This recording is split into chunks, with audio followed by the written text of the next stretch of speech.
Hi friends, welcome to the Rajarao talks. Sir ఇది ఒక Tamil movie, తెలుగులో అయితే డబ్ చేసి రిలీజ్ చేశారు. చాలామంది సార్ మూవీ అనగానే ధనుష్ మూవీ సార్ మూవీ అనుకుంటున్నారు.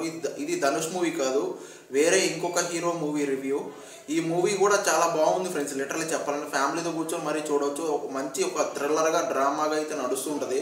లిటరల్లీ చాలా బాగా అనిపించింది. పర్సనల్గా నాకు చెప్తున్నాను, అసలు ఎందుకు ఇలా బాగా అనిపించిందని నేను చెప్తున్నానంటే, అసలు బేసిక్ కాన్సెప్ట్ ఏంటి, సినిమా ఎలా ఉంది, సింపుల్ క్లారిటీ చెప్తా. ఈ లోపు అయితే ఒక లైక్, ఒక సబ్స్క్రైబ్ అయితే కొట్టేసండి ప్లీజ్. ఇది నా సిన్సియర్ రిక్వెస్ట్ ఫ్రెండ్స్. నా కొత్త ఛానల్ కొట్టేశారు కదా, థ్యాంక్ యూ. ఇంకా మన బేసిక్ కాన్సెప్ట్ ఏంటంటే, ఒక విలేజ్లో అంటే స్వాతంత్రం ముందు అనమాట, ఆ విలేజ్లో ఏంటంటే పాఠాలు చెప్పడం కోసం ఒక అతను వచ్చి పిల్లలందరూ పాఠాలు చెప్పి అందరం కూడా అందరం కూడా ప్రయోజకులను చేయాలని చెప్పి ట్రై చేస్తూ ఉంటాడు. అలా చేయడం అనేది వేరే వాళ్ళకి నచ్చకపోవడం వల్ల అతన్ని కొంచెం పిచ్చివాణి చేసి కొంచెం అతన్ని ఏంటంటే మూలన కూర్చోబెడతారు. ఆ పనిని ఇప్పుడు వాళ్ళ కొడుకు అయితే చేస్తూ ఉంటాడు. వాళ్ళ కొడుకు కూడా అలాగే పాఠాలు చెప్పి పిల్లలందరికీ మంచి అయితే చేస్తూ ఉంటాడు. అది కూడా అలాగే చేస్తూ ఉంటే సటన్ టైం తర్వాత తన మనవడు కూడా వస్తాడనమాట. తన మనవడికి ఏంటంటే అదంతా నచ్చదు, అంటే ఇదంతా ఏది పట్టించుకోకుండా తను ఒక లవ్ రొమాన్స్ అన్నట్టుగా ఉంటాడు అనమాట. సటన్ టైం తర్వాత వాళ్ళ నాన్నకు కూడా వాళ్ళ తాతలాగే మైండ్ స్థిప్తం అంటే మతి స్థిప్తం అనేది పోయి మైండ్ పని చేయక తను కూడా ఒక మూలన అయితే కూర్చోబెడతారు గొలుసులు వేసేసి. సటన్ టైం తర్వాత వాళ్ళ నాన్నకు కూడా సీరియస్ అయిన తర్వాత హీరో ఏం చేస్తాడంటే వాళ్ళ బడిని అయితే పడగొట్టాలని చెప్పి చాలామంది ప్రయత్నిస్తూ ఉంటారు అనమాట. ఆ బడిని, వాళ్ళ నాన్నని, వాళ్ళ తాత పేరుని హీరో ఎలా కాపాడుతాడు అనేది బేసిక్ కాన్సెప్ట్.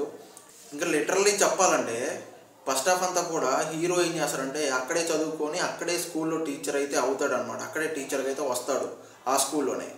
అదే స్కూల్లో టీచర్గా వచ్చిన అమ్మాయితో హ్యాపీగా లవ్ అట్లా కామెడీ అవన్నీ చేసుకుంటూ డ్రామాగా అయితే నడుస్తూ ఉంటుంది. ఫస్ట్ హాఫ్ అంతా కూడా కొంచెం కామెడీ ఇంట్రెస్టింగ్గా అయితే కొంచెం ఎంటర్టైన్మెంట్ అయితే చేస్తూ ఉంటాడు. హీరోని చిన్న చిన్న కామెడీ చేస్తూ ఉంటాడు.